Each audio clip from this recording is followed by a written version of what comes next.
that Israel is their fatherland and India their motherland. পৃথিবীতে দুটি রাষ্ট্র খারাপ আছে, সেই দুটি রাষ্ট্র হচ্ছে এক ইন্ডিয়া, দুই ইসরায়েল।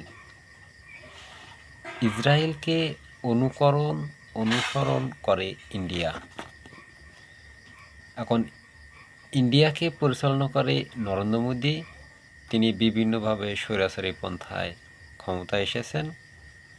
আর ইসরায়েল পরিচালনা করে নেতানিয়াহু বিভিন্ন কায়দায় বিভিন্ন দেশে তিনি নিজের ক্ষমতাকে বৃদ্ধি করার জন্য বিভিন্ন দেশে আক্রমণ চালায় এবং তার এটি একটি ইহুদি রাষ্ট্র। এই রাষ্ট্র মুসলিম নিধনের জন্য একটি কাজ করে। আর একই সিস্টেমে ইন্ডিয়া এবং মুসলিমকে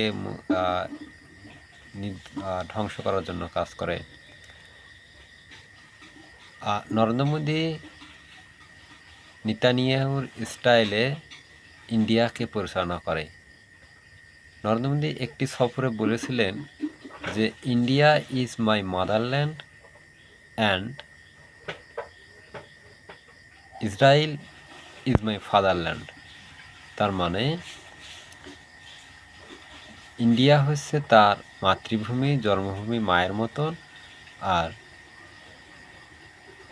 ইসরায়েল হচ্ছে তার বাবার মতন একটি দেশ, অর্থাৎ একটি জনপ্রিয় দেশ ইসরায়েল। তাকে তিনি অনুকরণ করেন। আমরা তার মুখ থেকে এই বক্তব্যটি শুনতে পারবো। Israel is their fatherland and India their motherland.